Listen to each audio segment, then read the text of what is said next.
It started like any other school morning. Backpacks zipped, lunches packed, and 15 children buzzing with excitement as they boarded the yellow school bus for a long-awaited field trip. Their parents waved from the sidewalk, some holding coffee mugs, others holding back tears of joy. Laughter echoed from the windows. It was 1986, a time before cell phones, before GPS, before the world felt so exposed. The teacher smiled. The driver nodded. And the bus pulled away, tires humming against the road. That was the last time anyone saw them. No radio contact. No crash report. No calls for help. Just silence. The kind that eats at the soul. Hours passed. Then days. Panic set in. Search teams combed the highways, forests, and lakes. Flyers were stapled to every pole in town. Helicopters buzzed above treetops.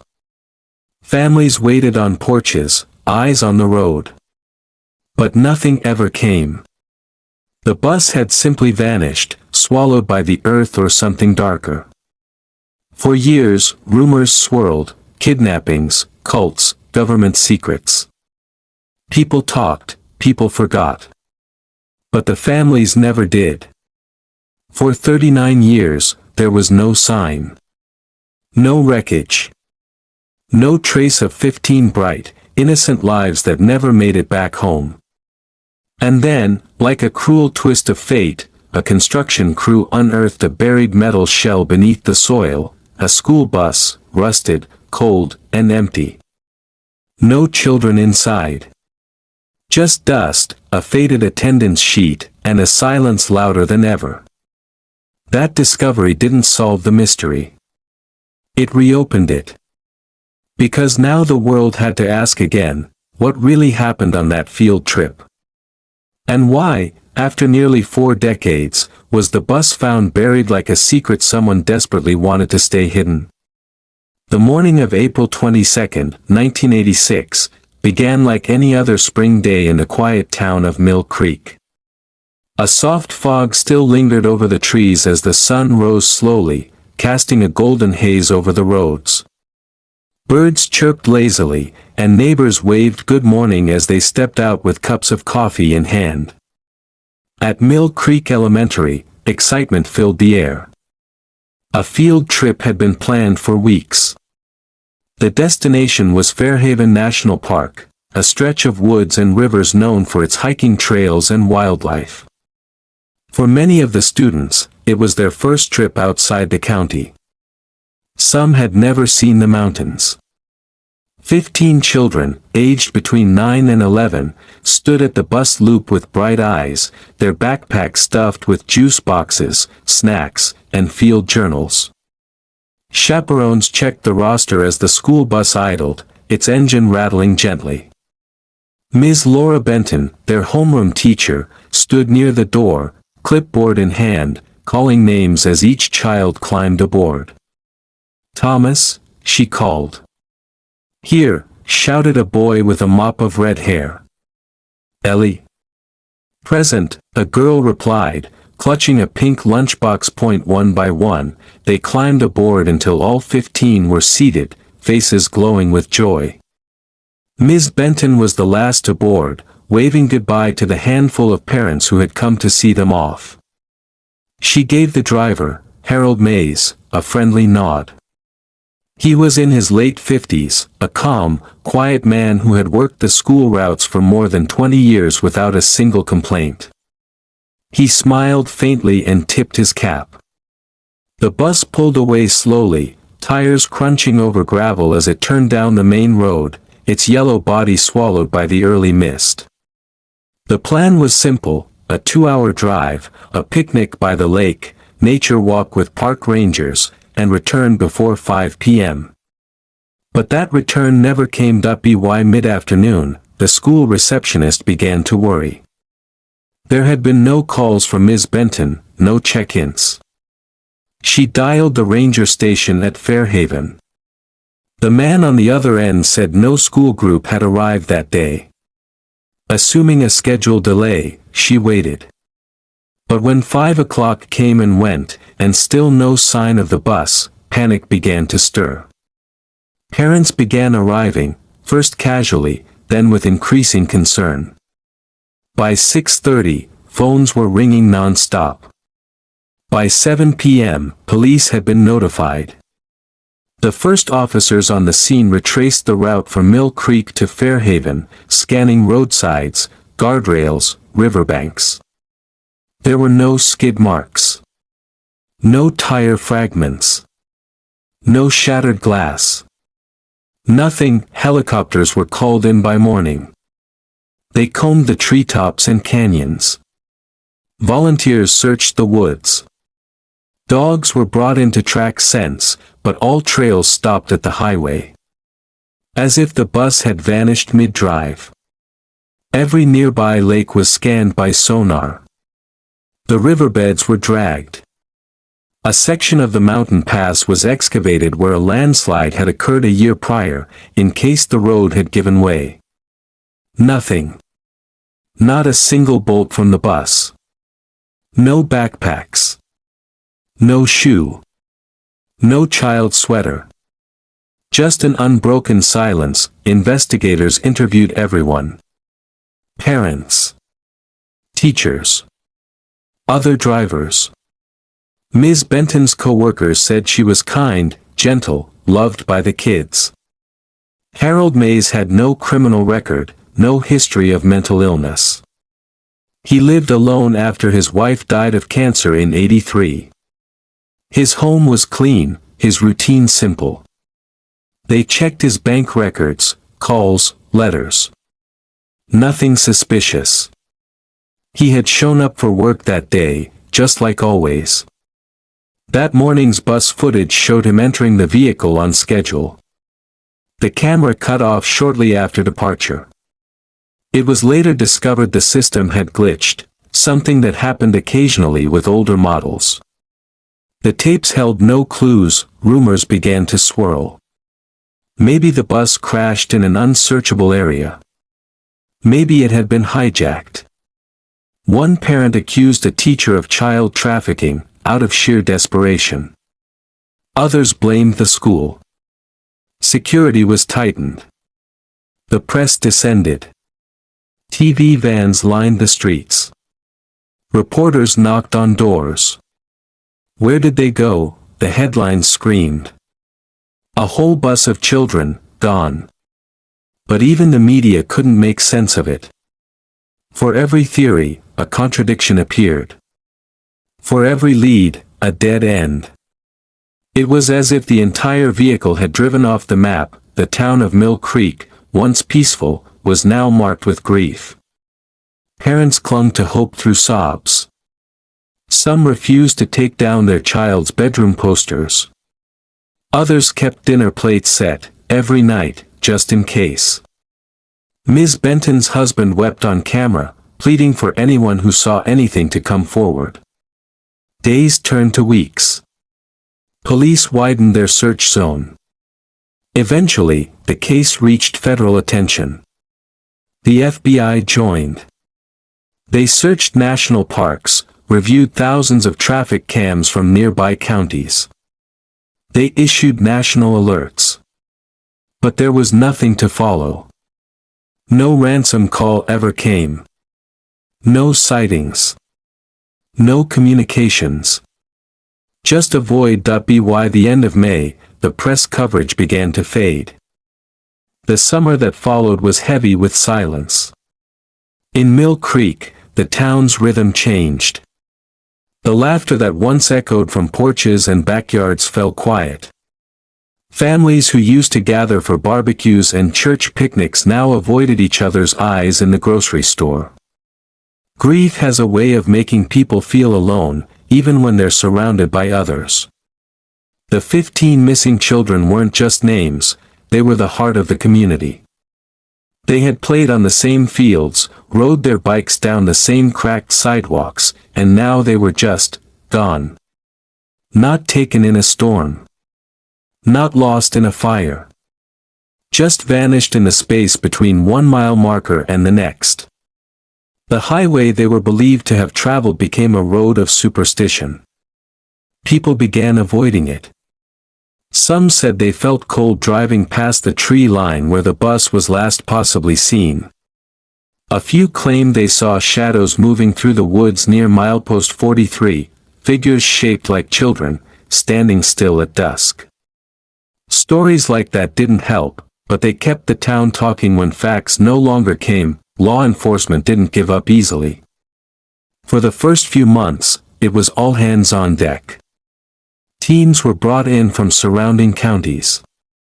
The National Guard helped with forest grid searches.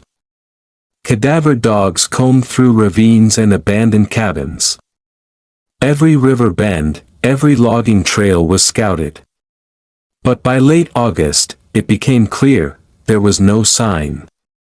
Not a thread of clothing, no torn notebook paper, no lunchbox discarded on a trail. Even the bus, a full-sized vehicle, hadn't left behind so much as a broken mirror. It was like searching for a ghost in broad daylight. Forensic experts theorized that if the bus had gone off a cliff or into water, some debris would have surfaced by now. Pieces always float back. But there was nothing. That made it worse. At least a crash gave an answer. But this was a question that kept looping endlessly. Then came the interviews. Dozens of them. Police sat down with every person involved that day. Parents, staff, students from other grades. They talked to janitors, cafeteria workers, even the woman who stocked the vending machines. Investigators combed through records from the Park Service. They reviewed check-in logs, security footage, fuel stops along the route. No one remembered seeing the bus after it pulled out of Mill Creek. No gas station had receipts from that day matching the bus's plate. No ranger saw them at the park. It was as if they had disappeared within minutes of departure. The families, meanwhile, were growing more desperate. Each household handled the grief differently. Some mothers became activists, demanding answers on TV, organizing volunteer searches, marching to the police station with handwritten petitions. Others grew quiet, sinking into depression, avoiding reporters, avoiding hope. One father, Daniel Carrick, began sleeping in his truck along back roads where the bus might have passed, staring into the woods with binoculars for hours each night. He told anyone who'd listen that he heard his daughter's voice in dreams, calling for him from somewhere underground. Most chalked it up to grief, but some believed him. Conspiracy theories began to grow. With no facts, people started filling in the blanks. Some said it was a mass abduction. A cult had taken the kids for ritual purposes. Others were sure it was an experiment, something involving chemicals, government testing, or worse. A few believed in alien abduction. That theory picked up steam when a local radio host aired an interview with a trucker who swore he saw lights in the forest the night of the disappearance, hovering above the treetops. The authorities dismissed him, but the story spread like wildfire. Desperate people will believe anything when they have nothing else. The bus driver, Harold Mays, became a source of deep scrutiny. Though he'd passed a background check and was cleared by police early on, people whispered about him. He was a quiet man who lived alone. That was enough to make him suspicious in a town unraveling from grief. Some accused him outright in public. He avoided town after that. Moved to a cousin's cabin in the northern woods, stopped answering letters. He never returned to driving. Whether he was hiding something or just broken by guilt, no one ever knew for sure. Ms. Benton's name was dragged into the spotlight as well. She was beloved, but people questioned everything now, her past jobs, her mental health, even her marriage. Investigators found no evidence of wrongdoing, but the suspicion never left. Months passed. The new school year began with 15 empty seats and a permanent sadness in the air. A small memorial wall was built outside Mill Creek Elementary. Each child's photo, laminated and framed, lined the fence with candles and fading flowers. Parents took turns maintaining it, changing the pictures when the sun bleached the ink, leaving notes and drawings. The school held monthly assemblies, but no one wanted to speak. What could you say about a loss so deep that even words felt meaningless? By winter, the search efforts were reduced. Funds ran low. Volunteers returned to their jobs and families. Officers were reassigned. The case file grew thicker, but not clearer. It was labeled cold, unsolved. That word, unsolved, sat like a wound that refused to close. Even those not directly affected were haunted by it. Teenagers who had once played with the missing children now sat in therapy sessions, unsure why they couldn't sleep. Some families moved away, needing distance from the tragedy. Others refused to leave, saying they'd never abandon their children's last known home, and yet, even as the world moved on, there were those who couldn't forget. A few officers kept old maps taped to their garage walls. Journalists revisited the town every anniversary, asking old questions in new ways. Psychics sent letters. True crime authors offered to write books. Most families declined. They didn't want profit, they wanted answers. But there were none. Just the lingering, unbearable thought, how can a school bus full of children disappear in broad daylight, and leave no trace behind? Other stories took over the headlines. But Mill Creek remained frozen in time. 15 families were stuck in the same moment, the same unanswered question. Where did the children go? In homes across the neighborhood, walls remained decorated with missing posters, fading with sunlight. Some families moved away. Others stayed, haunted by birthdays that never came and dreams that no longer made sense. It was the kind of wound that didn't scab. It simply stayed raw. Every year, the school held a candlelight vigil. Some showed up to pray. Some just sat in silence. And every year, one more seat in the crowd was left empty, as grief slowly stole the strength to hope. And still, no one knew what had happened on that foggy April morning. No trace. No goodbye. Just a yellow bus, and then nothing. Years melted into each other like blurred pages in a book no one wanted to finish. Mill Creek, once a town of simple routines and predictable seasons, became a place where silence held its own weight. By the time a full decade had passed, the disappearance of the 15 children had taken on an almost mythical presence. Parents aged with hollow eyes, some still leaving porch lights on every night without fail. Those lights became symbols, not of hope exactly, but of resistance to forgetting. People tried to move on, of course. The town built new homes, businesses changed hands, new families moved in. But for those who had lived through that day in April 1986, the past was never far. It hovered like a shadow in the corners of rooms, in the halls of the school where 15 lockers sat untouched for years. A few of the younger siblings, now grown, wore their pain like armor, some determined to become investigators, teachers, or psychologists. Others simply left, unable to breathe in a place that echoed with so much absence that in the years that followed, there were moments, rare and fleeting, when the case sparked back to life. Once, in 1998, a woman in Oregon called the Mill Creek police, claiming she saw a group of teenagers in a remote gas station whose eyes didn't look right. She thought she recognized one of the missing children's faces on a poster she'd seen years earlier. Police followed up. It was nothing. Another time, in 2003, a forest fire tore through state land about 30 miles west of the town, and firefighters found a scorched metal object buried deep in the soil. It wasn't the bus, it was a rusted-out shipping container, but the local news ran stories for weeks. Each lead stirred the wound. Each dead end left it deeper. By the 30-year mark, the story had largely fallen into folklore for those outside the families. Journalists occasionally did anniversary segments. A documentary crew came through in 2016, filming drone footage of the road the bus was supposed to have traveled.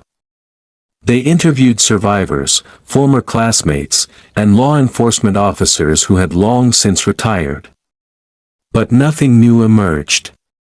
Theories recycled themselves, some logical, others bordering on the ridiculous. A podcast episode went viral in 2019, painting a narrative involving secret government tunnels beneath the park. It was theatrical nonsense, but it reignited attention. People sent tips again. Police received over 100 emails in a week. Every one of them went nowhere. Then, everything changed in the summer of 2025. It was an unusually dry season, and a private construction crew had been hired to expand utility access in a stretch of land that had once been part of an old logging road system north of Mill Creek. The area was remote, overgrown, and hadn't been used for anything significant in decades. A team of 4 workers were tasked with clearing terrain and trenching space for underground fiber optic lines. Around the 3rd week of July, one of the bulldozers struck something that wasn't rock. It gave way with a dull, hollow clang. The operator shut down the engine immediately, stepped down, and called the others over. They began digging by hand, brushing away the dirt slowly. At first, it looked like rusted steel, just another piece of old logging equipment maybe. But within the hour, the shape became clear. They had uncovered a roof. Yellow paint, barely visible under the decay, told them exactly what they were looking at. A school bus. Almost fully intact. Completely buried beneath layers of earth and tree roots, the crew stepped back. No one said a word for several minutes. They called their foreman. The foreman called the sheriff. The sheriff called everyone. By the next morning, the site was surrounded with floodlights, tents, and crime scene tape. For the first time in nearly 4 decades, Mill Creek's worst nightmare had resurfaced in physical form. It was no longer a haunting. It was real. Investigators arrived from the state and federal level. Forensic teams in white suits took photos from every angle. The vehicle was carefully unearthed inch by inch. What stunned them wasn't just that the bus was there, it was where it was. The site was nearly 12 miles off the route the bus was supposed to have taken.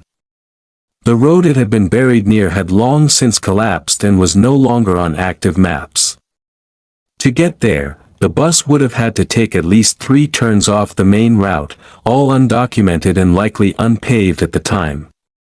And that meant someone had gone through significant effort to get it there, but the strangest part came next.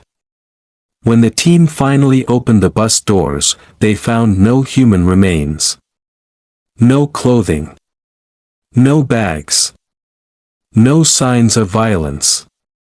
The seats were intact, some still with torn bits of faded fabric, but no blood, no decay. On the dashboard, barely hanging on by a rusted paperclip, was the class attendance sheet. The ink had faded, but the names were still readable. All 15. One officer reportedly cried upon seeing it. The discovery sent shockwaves through the town. Reporters rushed back. News vans returned to the same parking lots they had filled in 1986. The world watched again as Mill Creek relived its trauma. Families were notified one by one. Some were too old to come in person. Others arrived within hours, standing behind the barricades with faces drained of color. It wasn't closure, it was a question mark punched deeper into the story. If the bus was buried, how had no one found it in all these years? And more importantly, where were the children? Who buried the vehicle? Why go through such effort to hide it without a trace of the kids? And if the children weren't in it when it was buried, where had they gone? People clung to any detail. Forensic analysts examined the soil, hoping to date when the bus had been placed there. Preliminary estimates suggested it was buried within a few months of the disappearance.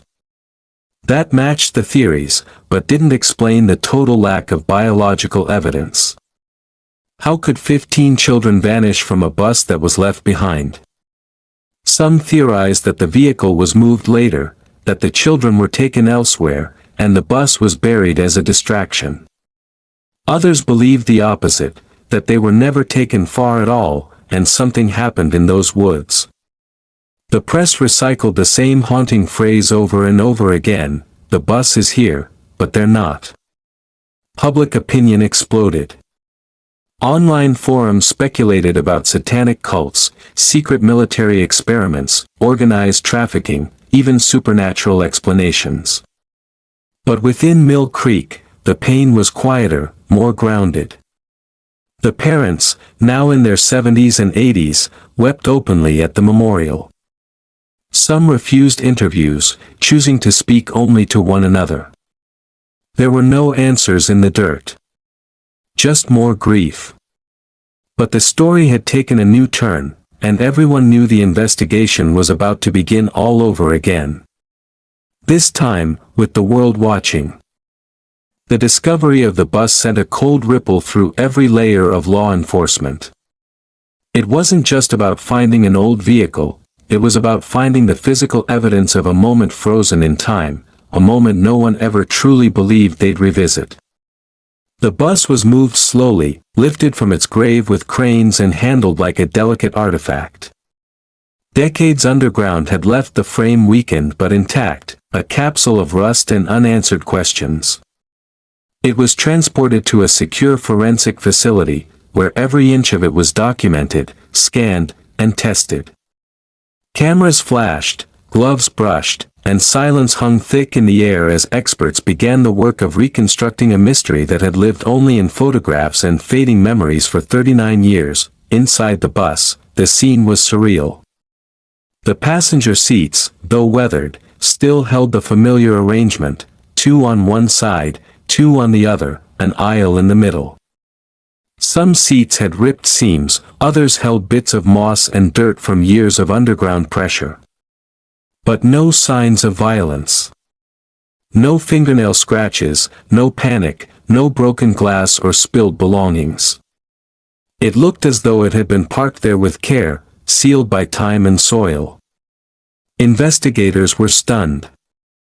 The bus wasn't just buried, it had been intentionally placed. The way the earth around it was compacted suggested machinery had been used to push the soil back in layers. Whoever did it didn't act in haste. They had time, equipment, and, most chillingly, confidence that no one would find it. The most haunting discovery inside was the attendance sheet. Pinned above the steering wheel, yellowed and barely held together, it listed each child's name in Ms. Benton's neat handwriting. Some names had been checked off. Some weren't. It was unclear whether the markings were completed before or after the bus left the school. A forensic document expert was called in to examine the ink, trying to determine whether it had faded from sunlight exposure or age. They concluded it had been filled out on the morning of the trip, meaning the children had indeed boarded the bus that day. No question anymore. They had been on that vehicle when it left Mill Creek. But whether they remained on it until it reached the burial site was still unknown. Attention turned to soil samples. Forensic geologists collected dirt from beneath and around the bus, hoping to pinpoint the year it had been buried. The soil composition matched records from 1986 closely, further confirming the bus had likely been hidden the same year it disappeared. Still, it puzzled everyone. How did no one see or hear something? Even in a remote area, the burial of such a large object would have taken hours, possibly days. Was someone paid to look the other way? Had the bus been hidden during a time when the land was unused? They began mapping ownership records of the surrounding forest, tracing who had access to the area in the mid-80s. That's when things started getting more complex. It turned out the land had been owned by a private timber company in 1986. The company had since dissolved, its records split and scattered across different departments and storage units. Investigators tracked down old employees, some now in their 80s, to ask about the land's use back then. One former foreman remembered hearing rumors that a section of the road had been restricted for contract work, though he couldn't say what it was. Another remembered seeing tire tracks in an area that was supposed to be unused, but when he reported it to a supervisor, he was told to drop it. That supervisor had died 10 years ago. Dead ends piled up again. While that part of the investigation spun its wheels, forensic teams continued analyzing the interior of the bus. Swabs were taken from every surface, especially the seat backs and railings where children might have touched. But nothing came back. No DNA. No hair strands. No blood. No fibers. It was as though the bus had been cleaned, or had never carried anyone after that day. Experts debated the possibility of environmental decay, but several agreed that at least some trace should have survived, even after decades. The absence of all biological material was almost as strange as the bus itself. It was empty in a way that felt deliberate, not natural. Someone didn't just hide the bus, they erased it. The families of the missing children were given private briefings, and each was offered the chance to view the bus in a secure environment. Most declined. The trauma was already too deep, the pain too fresh despite the years. A few came, standing in silence before the hulking shape that had once carried their children. Some reached out and touched the rusted metal. Others wept quietly and said nothing. One mother whispered her daughter's name and placed a paper flower on the bus steps. It was the kind of grief that didn't make a sound but echoed all the same. Public interest surged again. News anchors spoke in hushed tones. Online forums dissected every photo released, every theory that had ever circulated. Documentaries scrambled to update their scripts. The question that rose above all others was simple and suffocating. Where were the children? If they weren't in the bus, and there was no evidence of what happened to them afterward, then what was the purpose of hiding the vehicle? Some believed the bus had been a decoy, that the real crime took place elsewhere. Others speculated it was a panic move, someone had done something they couldn't undo and decided to bury the evidence. But if it had been a cover-up, it was too clean. Too careful. Almost, too perfect. Pressure mounted on the local police department, now working alongside federal agents. Old files were digitized. Witnesses from 1986 were re-interviewed.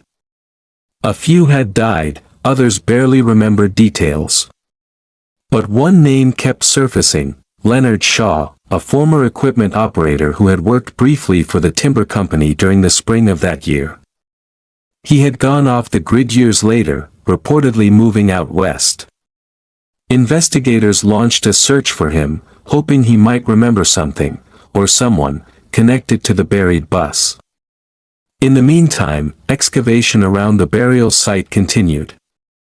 They searched for any secondary clues, tire imprints fossilized in old soil, remnants of tools, even footprints trapped in hardened earth layers. There were none.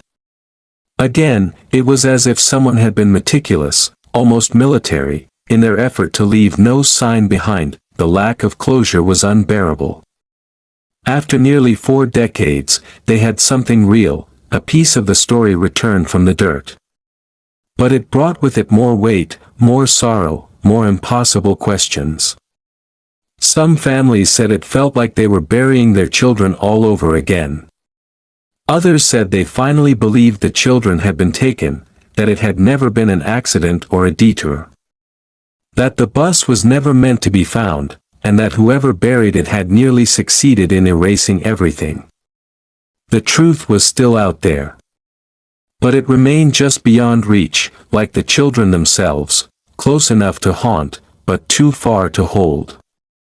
The investigation entered a new phase, and with it came a renewed sense of urgency, tension, and desperation. While the physical discovery of the buried bus had reignited hope for answers, it had also reopened wounds that had never fully healed. The town of Mill Creek, already scarred by the mysterious disappearance, now found itself under a harsh and unforgiving spotlight. Media outlets swarmed the area, drones hovered over the excavation site, and national forensic teams were brought in with advanced technology and pressure from federal agencies. But the answers remained elusive, buried deeper than the bus itself. Investigators knew that the only way forward was to revisit every possibility, retrace every forgotten path, and reconsider every assumption made over the last 39 years. The first order of business was to analyze how the bus could have ended up in a location so far from the original planned route.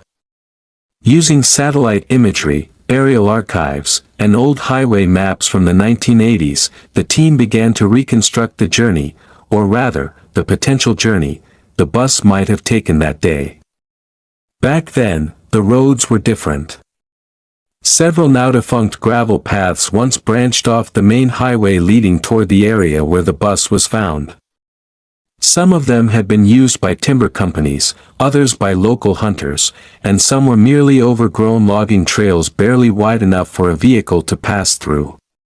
The bus, it seemed, could have turned off the main road undetected, following one of these forgotten paths until it reached the forest clearing where it was ultimately buried, but that realization only led to more questions. If the bus had left the highway deliberately, then who made that decision? Was it the driver, Harold Mays? Was he coerced? Was there another vehicle involved, forcing them off the road? Or was there something waiting in the woods, a trap, perhaps, that redirected the bus without warning? Investigators reopened the records on Harold, who had passed away in 2008. They examined every detail of his final years, hoping to uncover a diary, a letter, a confession, anything that might shed light on his state of mind. But there was nothing. His house had been sold, his personal belongings scattered or destroyed. His relatives, few and distant, knew little about his final days. According to those who had known him, Harold never spoke about the field trip again after the incident. He had refused interviews, even from law enforcement, after the initial questioning in 1986. He had left town quietly, and by all accounts, he had died quietly, too, never tried, never proven guilty, and never exonerated. The tension turned next to the land where the bus was found. The original owner of that property, according to county records, was a man named Walter Griggs. A reclusive figure even in his younger years, Walter had worked briefly with a timber crew and had a known habit of keeping to himself. He had passed away in 1992, long before anyone had thought to connect him to the missing children. But his name now loomed large in the minds of investigators. Walter had owned heavy equipment, including a backhoe and a grader, both of which were capable of moving and burying a vehicle as large as a school bus. More intriguing, however, was his location. In 1986, he lived just 2 miles from the eventual burial site, in a small, remote cabin that had long since fallen into disrepair. Investigators obtained a warrant and began digging, both metaphorically and literally, into his past. The cabin, now crumbling and overtaken by weeds, was swept for any remaining artifacts. Most of it had been scavenged or destroyed by time, but in the basement, beneath a collapsed floorboard, they found a locked metal box sealed with rusted clasps. Inside, they discovered a stack of yellowed notebooks, hand-drawn maps, and cryptic journal entries. The handwriting was erratic, the language strange, often drifting into incoherence.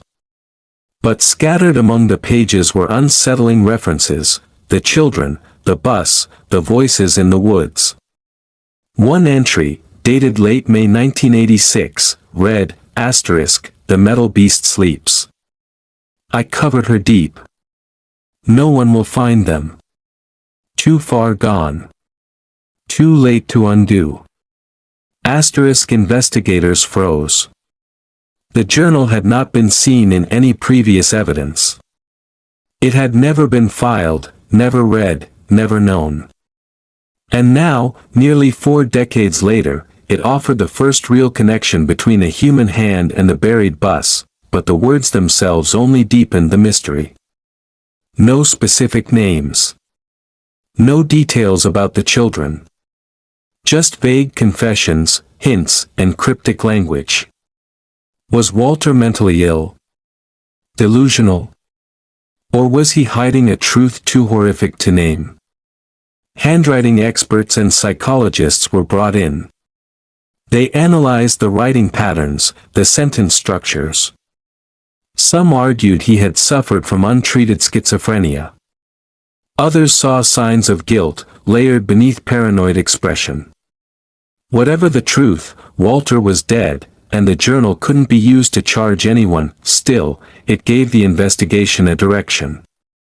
Detectives began searching for anyone who had worked with Walter, lived near him, or interacted with him during the spring of 1986. They found a man named Travis Ender, who had worked with Walter briefly on a road-clearing job just weeks before the disappearance. Travis was now 74, living alone in a trailer park 2 counties over. When approached, he was hesitant at first, reluctant to dig into what he called the darkest corner of his memory. But eventually, he agreed to talk. What he said chilled the room. Travis remembered Walter coming to work one morning pale and agitated. He kept mumbling about not going back up the hill and said something bad had happened in the woods. Travis asked what he meant, but Walter brushed it off. That was the last time he saw him. After that, Walter quit the job, withdrew completely, and refused to leave his cabin. Travis had never made the connection to the bus until now. Investigators documented the interview, cross-referenced Travis's account with journal dates, and sent out a broader call for tips regarding Walter Griggs and anyone connected to him. The town responded slowly at first. But within a week, more calls began trickling in. A woman recalled seeing a strange light in the forest behind her house the week the bus vanished. A former sheriff's deputy admitted that a report of suspicious activity near the Griggs property had been filed but never followed up on due to limited manpower. A retired mail carrier claimed he saw a yellow vehicle being driven on a road that didn't connect to any neighborhood and assumed it was a maintenance vehicle. Suddenly, the fragments began forming a fragile pattern, yet, even with this momentum, the question remained: where were the children? The bus was found. The trail to the burial site was becoming clearer.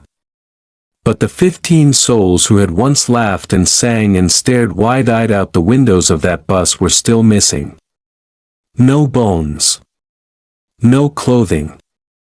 No remains. Nothing to tell the world what had happened after they were last seen. Families clung to the possibility that maybe, just maybe, they hadn't died that day. Maybe something else had happened. But hope was no longer pure. It was a jagged thing, edged with fear, sharpened by time. And as the investigation pushed forward, the weight of that question pressed down harder: if Walter Griggs had buried the bus, who, or what, had taken the children? The momentum behind the investigation intensified as public pressure, media scrutiny, and sheer human desperation collided into a single burning demand: answers. For the first time in decades, there was something tangible, something real, something that could be studied, measured, and examined. But the discovery of the bus, the journals of Walter Griggs, and the testimonies from old co-workers and neighbors still left the most painful and essential truth out of reach: what happened to the 15 missing children? Law enforcement turned to modern forensic science, hoping that what couldn't be uncovered in 1986 might now be revealed through the precision of today's technology. Teams of specialists arrived: soil analysts, ground-penetrating radar operators, forensic anthropologists. The area surrounding the burial site was designated as a full-scale archaeological zone. The ground was peeled back in layers, every inch scanned and sifted for even the faintest trace of human presence. They looked for bone fragments, clothing fibers, personal belongings, even residual DNA. Nothing. Not one piece of identifiable human material. The soil was neutral, sterile, stripped of any organic memory. Investigators refused to accept it. They expanded the perimeter, scanning hundreds of feet in all directions, digging deeper. Perhaps the children had been moved before the bus was buried, perhaps another grave lay hidden nearby. Hope and horror danced dangerously close together. Then, a small breakthrough.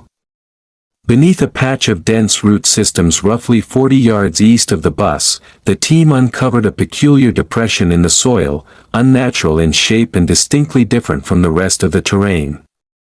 Upon further examination, they discovered remnants of wooden planks, rotted nearly beyond recognition, arranged in a way that resembled a makeshift platform.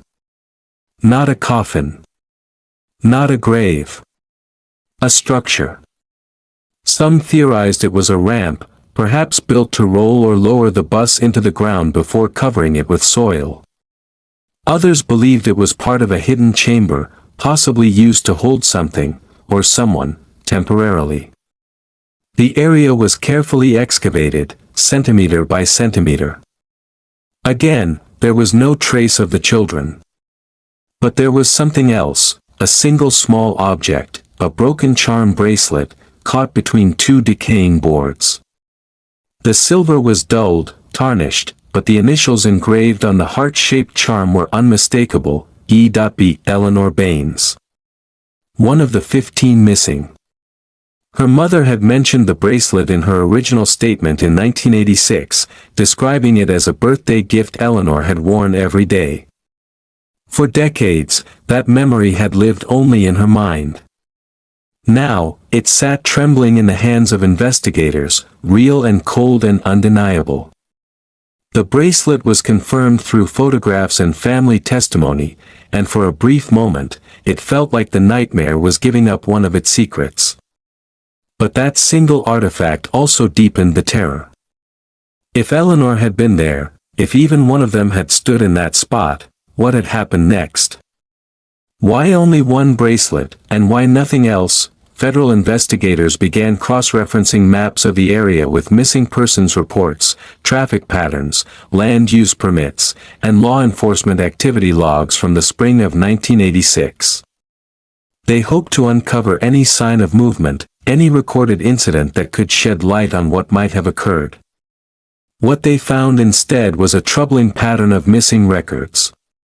A key call log from the local ranger station was blank for 3 consecutive days, April 21st through 23rd. Archived communication tapes from the sheriff's office were found to be either erased or poorly preserved during that same window. Even a maintenance report from a fire tower located less than 5 miles from the burial site had pages torn out. It seemed impossible that all these records had been lost coincidentally. It smelled of a cover-up, or, at the very least, gross negligence. A wave of suspicion began to grow.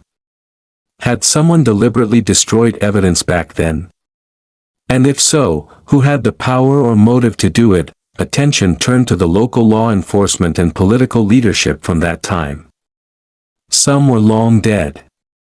Others were tracked down, interviewed again, asked to recall events that had become little more than shadows in their memory. One retired officer, Charles Lambert, now in a care home, remembered being told to stop asking questions. He claimed a higher-up had warned him to let it die, saying that stirring it up would ruin more lives than it saves. Lambert couldn't recall who had said it, too much time had passed, but the phrase stuck with him. Another officer from that era admitted under questioning that certain roads had been closed for survey work just days before the bus went missing, including one that led directly to the burial site. But no records of such surveys could be found. It was as if pieces of 1986 had been quietly erased. As the investigation deepened, so did the psychological toll. The families were once again living inside the nightmare, except now, they had proof that something terrible had happened, something someone had worked hard to bury, literally and metaphorically. The mothers and fathers, now gray-haired and hunched by the years, attended briefings with expressions that mixed hope with dread. Some clutched each other's hands, others sat in silence, staring at the floor. When shown the bracelet, Eleanor's mother collapsed in tears. She said she had dreamed of it, seen it in her sleep for years, and always believed it would return to her one day. But with it came pain, fresh, raw, and unmistakable. Proof that her daughter had been there. Proof that something terrible had happened. But still no proof of what. A new theory began to form among investigators, one that unsettled everyone. What if the bus was never meant to be buried as evidence? What if it was a message? A monument? A way of hiding something in plain sight, knowing that time would cover it until it no longer mattered? If so, then Walter Griggs might not have acted alone. The effort, the precision, the access, it required planning, tools, and likely help. But Walter had no family, no known associates who could be tied to such a crime. And the journal entries, while ominous, were too fragmented to offer names. Investigators began exploring the possibility that there had been a small group involved, perhaps a circle of individuals with a shared motive. But that raised the most disturbing possibility yet: if others had been involved in the burial, were they still alive? Still living quietly among the community, pretending to be just another neighbor, just another old man buying groceries or mowing his lawn. Public paranoia grew as this idea spread. The town became uneasy. Whispers returned. Eyes lingered too long. The past had always haunted Mill Creek, but now it began to feel present again, like it was hiding behind every corner. The sheriff's office received anonymous letters accusing specific elderly men of involvement.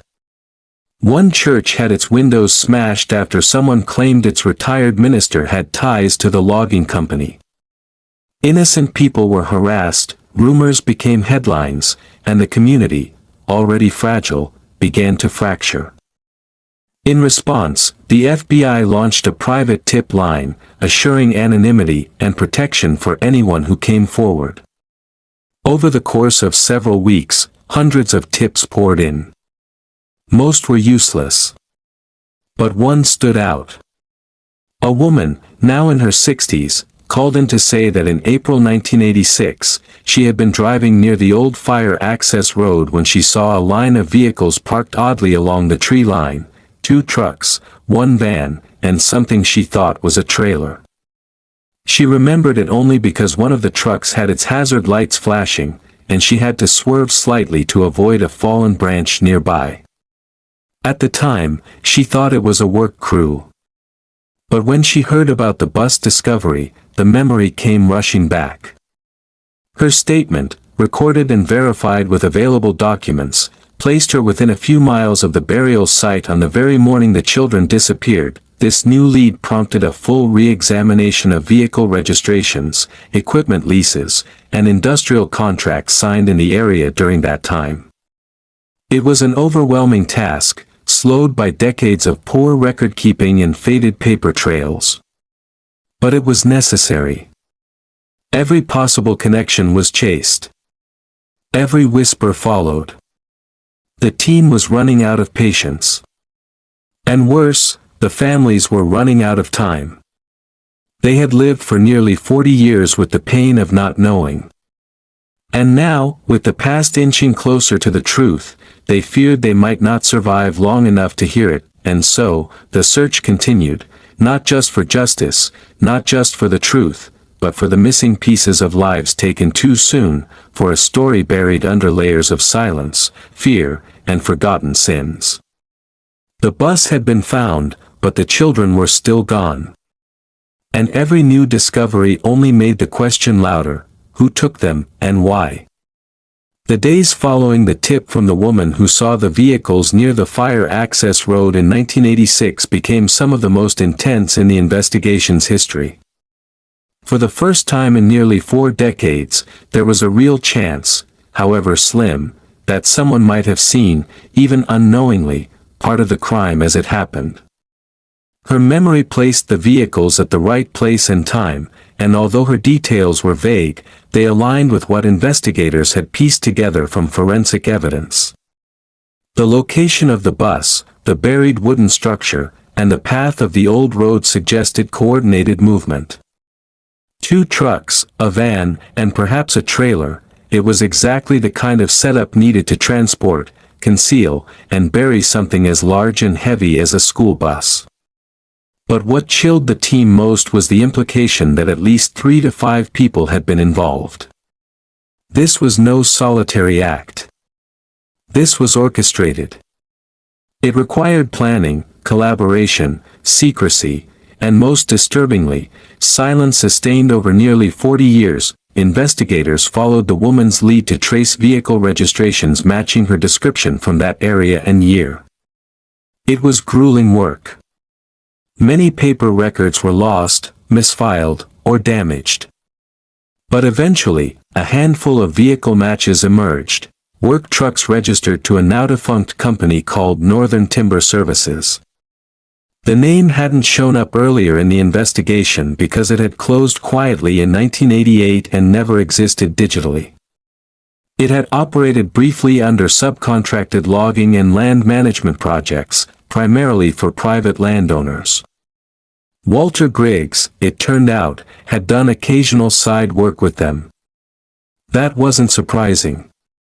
But what was surprising, and disturbing, was the discovery that the company had listed another employee during that same spring, a man named John Leston. John Leston had no criminal record, no public scandal.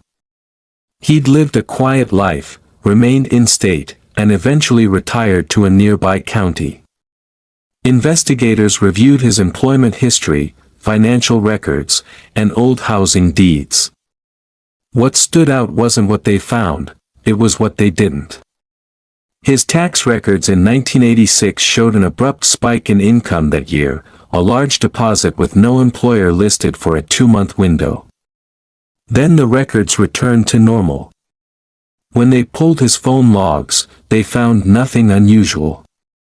But he had once shared a mailing address with another man, Joseph "Red" Barrett, who had also worked in logging and excavation.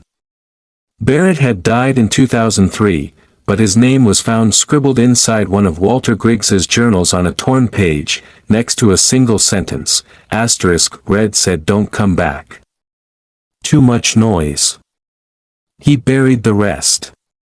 That single line shattered any remaining illusion that the bus burial had been an isolated act. Investigators now believed with growing certainty that multiple men, at least 3, had collaborated in burying the bus and likely knew what happened to the children. They couldn't question Barrett, but they could question John Leston. With the assistance of federal agents, Leston was brought in for a formal interview.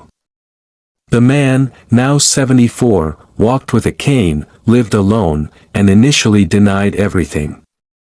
He said he hadn't seen Walter in years, barely remembered working with him. But when shown the journal entry and told his name was being connected to a decades-old child disappearance, something in his face shifted. He didn't confess. Not then. But he grew pale, quiet. He asked for a lawyer. The interview ended. A search warrant was issued for his property. In the basement, buried beneath layers of old tools and boxes, they found a locked gun safe. Inside were standard firearms and hunting licenses. But also, tucked behind a rusted toolbox, was a rolled-up map of the old fire access roads in Mill Creek from 1986. 3 points had been marked with red ink. One was the burial site. Another was where the logging trail intersected the old ranger path.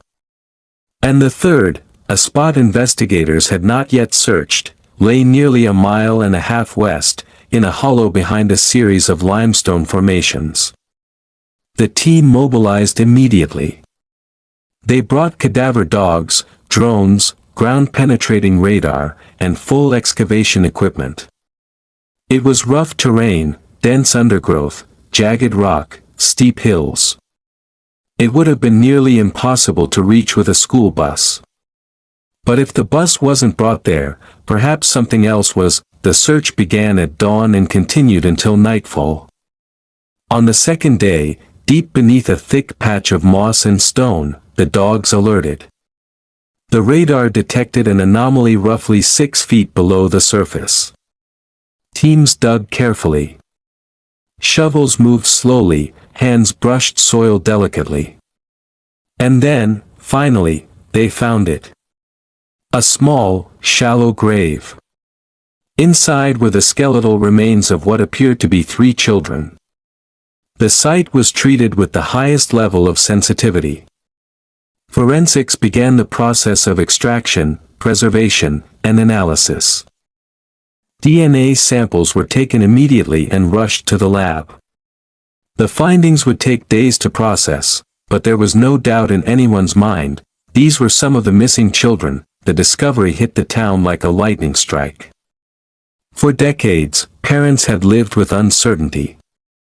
Now, they were confronted with a harder truth. At least 3 of the children hadn't survived. That fact alone broke something inside Mill Creek. There was no longer a question of whether the children had died. The question now was how many had perished, where the rest were, and who had orchestrated it. The families were notified privately. 3 mothers, now old and frail, were asked to submit new DNA samples. The grief returned, sharper than ever. Some screamed. Some collapsed. Some simply stared blankly, having no more tears left to cry. Investigators pressed forward. They interrogated Leston again. When confronted with the discovery, he finally broke. Through tears and deflections, he gave a fractured account. He claimed he didn't know what had happened to the children initially. He said Walter and Barrett brought him into it only after the fact, that they needed help hiding something big. He described a night in April where he drove his truck up the access road under cover of darkness. He claimed they showed him the bus already emptied, told him it had to be buried, told him not to ask questions. He admitted to helping bury it. He admitted to staying silent all these years.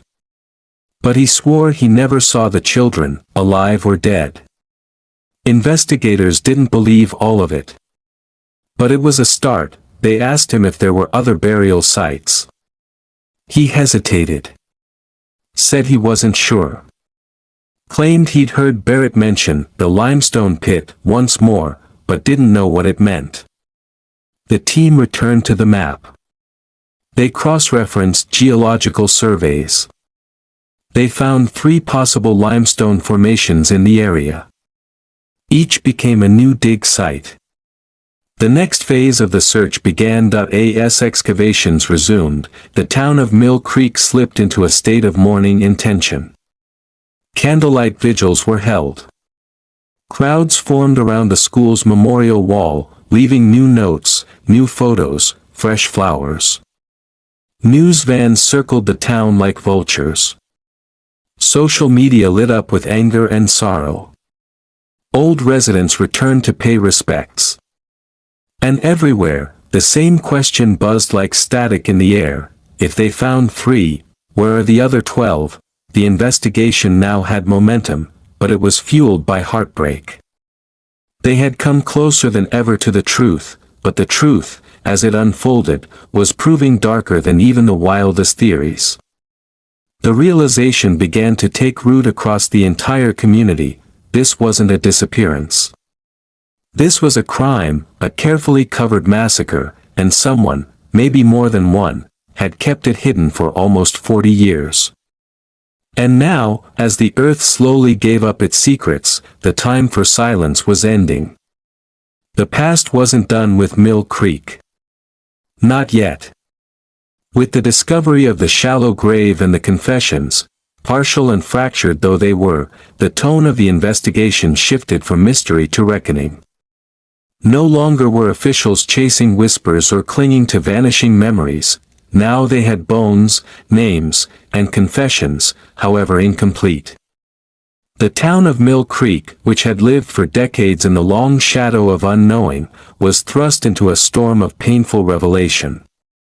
Families who had prayed endlessly for closure were finally receiving answers, only to realize that the truth carried its own torment. The children, or at least some of them, had been murdered. The questions were no longer if, but when, how, and most of all, why. Federal agents began an exhaustive review of the testimony given by John Leston, cross-referencing his story against newly found geological data and regional maps.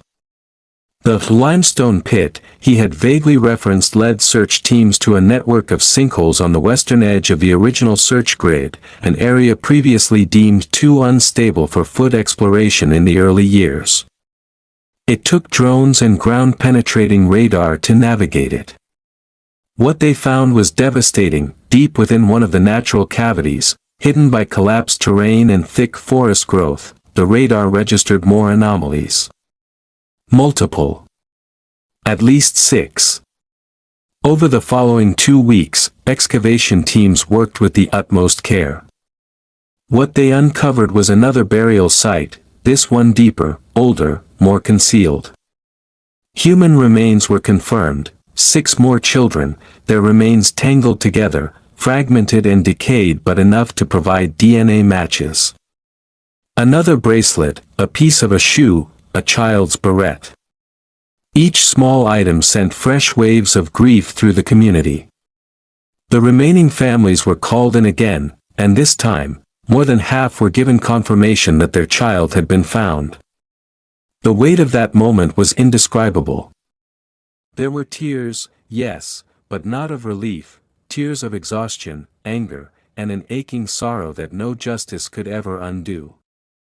They had imagined, for years, the possibility of some miracle, that maybe the children had been taken and raised elsewhere, rescued, hidden, anything other than the final truth. But the truth was death. Cold.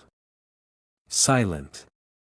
And done in the dark by the hands of men who had since lived out their lives as free citizens. At a national level, the case was now front-page news.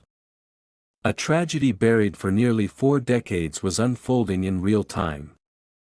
Charges were filed against John Leston, not for the murders directly, as no evidence tied him to the killings themselves, but for conspiracy, obstruction, and unlawful burial of human remains. Investigators believed he had minimized his involvement and suspected he knew far more than he claimed. Prosecutors began working to reassemble the chain of events. What emerged was a disturbing picture. In the spring of 1986, Walter Griggs, Joseph Barrett, and John Leston had access to heavy machinery and worked in a region with very few eyes. How they came to possess a school bus full of children is still unknown. Whether it was through coercion, ambush, or some other sinister plan, no definitive answer has ever been found. But what investigators concluded was that the children were likely taken off-route within the first hour of the trip. Whether the bus driver, Harold Mays, was involved or neutralized is still a matter of debate. With his death in 2008 and lack of physical evidence tying him directly to the burial, the truth may have died with him. Theories abounded, but few satisfied. Some suspected that Walter Griggs had suffered a psychotic break and convinced the others to follow a delusional plan. Others believed it was a premeditated act driven by a motive that remains obscured. Some speculated child trafficking gone wrong, others suspected a sadistic desire for control. But what remained painfully clear was that 15 children had boarded a bus in innocence and never returned. 9 had now been found. 6 were still unaccounted for. Investigators feared their remains may have been scattered, or lost in terrain too vast and treacherous to explore safely. Recovery missions continued for months. More dig sites were opened, more old logs examined, more soil turned. But no further remains were discovered. The case was formally reclassified from missing persons to homicide. The state government established a fund for victim family reparations. The elementary school was renamed Hollow Light Academy, in memory of the lost children. A monument was constructed on the school grounds, a smooth black granite wall etched with 15 names. On the day of its unveiling, thousands gathered in silence. Parents, now elderly and frail, held framed pictures, some in wheelchairs, some holding hands with grandchildren the missing children never had the chance to meet. A bell rang 15 times. Flowers were placed at the base. And for a moment, the air was still. Reporters didn't speak. Cameras didn't click. Everyone just listened, to the wind, to their breath, to the echo of everything that had been taken, but even as the town tried to grieve and rebuild, closure proved elusive. Too many questions were unanswered. Why? Why those children? Why that day? Why did no one speak? Had more people known and stayed quiet all these years? The public demanded deeper investigations. Every person who had worked for Northern Timber Services was questioned. Every official who had signed off on road closures that spring was interviewed. Retired rangers, contractors, clerks. Some didn't remember. Others swore they never suspected a thing. And maybe they didn't. Maybe the men behind it had simply used the perfect combination of isolation, timing, and cold calculation. Whatever the case, no further charges were filed. Leston, now facing life imprisonment, still refused to answer questions about what exactly happened that day in the woods. He never revealed where the remaining 6 children were. He offered no names beyond the dead. And he never admitted to witnessing the murders, only the aftermath. The FBI closed the active portion of the investigation 6 months after the last burial site was uncovered, citing lack of further evidence and inability to identify any remaining suspects. But for the families, for the town, for anyone who had watched the yellow bus pull away that foggy morning in April 1986, nothing felt closed. Nothing felt resolved. There were no good endings, only the ache of knowing just enough to mourn, but never enough to understand. The children were gone. Their lives ended before they even began. And those who had carried the pain were left with the hollow echo of justice. Too late. That if you're watching this now, if you've made it to this moment, you understand that this wasn't just a story about a mystery. It was about grief, the long arm of silence, and the shadows people carry when they think no one is looking. Maybe someone out there still knows something. Maybe they've carried it all these years, just like the families carried hope. If you know anything, anything at all, come forward. It's not too late for the truth. Not for them. Not for the ones still waiting. Let them rest. Let them be found. Let silence end where it began.